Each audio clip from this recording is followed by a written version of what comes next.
As winter approaches, it's important to remember that for people sleeping rough, the winter months are the hardest of all. So a group of West London parishes joined forces to offer food and shelter to people without a bed for the night.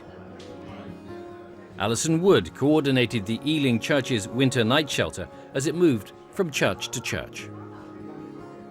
What we do is we offer dinner and a camp bed and breakfast for 14 homeless people, and we invite them into our churches. And there's more to it than just giving people a bed for the night. Absolutely, that's part of the joy of it. The same love and care goes into, for instance, preparing the meal as would be for a dinner party. And that's really one of the things people like best, to be treated like normal human beings, you know.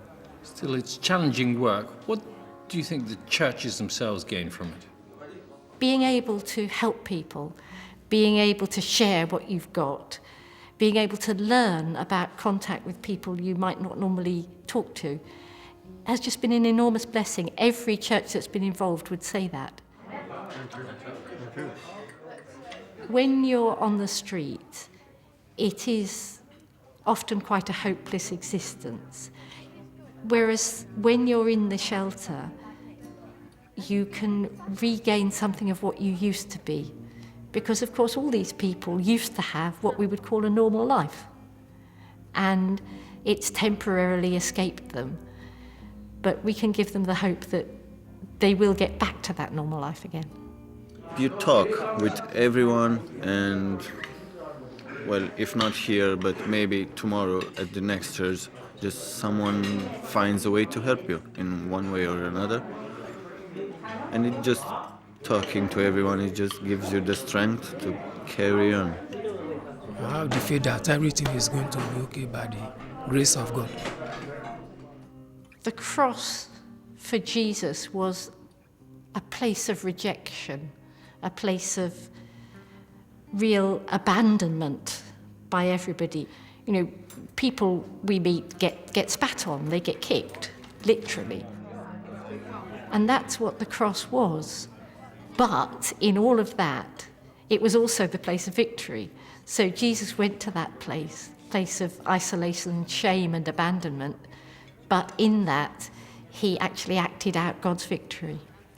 And what comes into your mind when you think of the cross? It can be lots of things, but the picture of Jesus with almost his last words, talking to the people either side of him and saying to the one who believed in him, "Tomorrow you will be with me in paradise."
The 30th of December 2011 began as a normal day for Maria Morrison.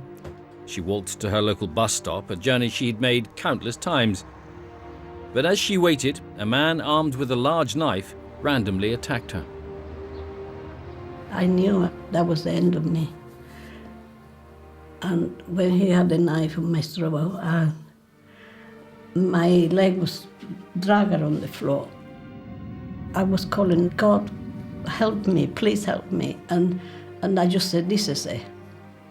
And I didn't want to fight it anymore, but somehow I got some strength on my hand and pushed him back.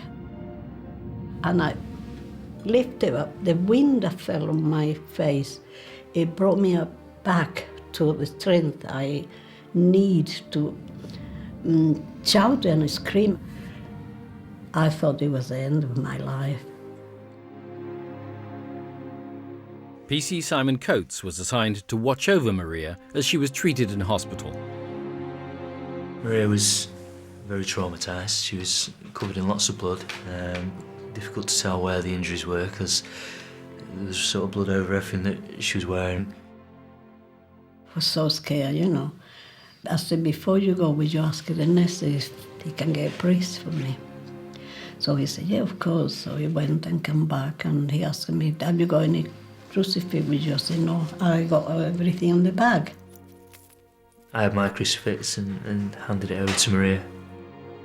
Not thinking any more about it really, thinking that it'd give her comfort and it'd give me some comfort knowing that I was able to help even when I'd finished and gone off shift.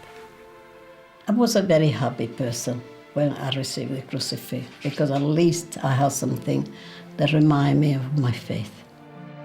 Knowing how important his crucifix had been to her recovery, Simon made a wooden cross, which now hangs on Maria's wall. And he said to me, do you want a cross? I got one, you know, something like this. And he made me one. For me it was a wooden cross that I felt a bit guilty about taking my crucifix back, so I'd make her one. But for Maria it gave her a sense of something else to have faith in, which she touches every day when she leaves the house, and it gives her added security, which is flattering to me because she put it up on a wall, which I never expected to. But yeah, it's got a prominent place now in the hallway. The police quickly caught her assailant, and with him safely behind bars, Maria's thoughts turned to lessons learned from her childhood in Spain. All my life, my mother told me so much about forgiving, forget. I forgive him because God forgive everybody. And, you know, I did forgive it. And I genuinely forgive him for what he did.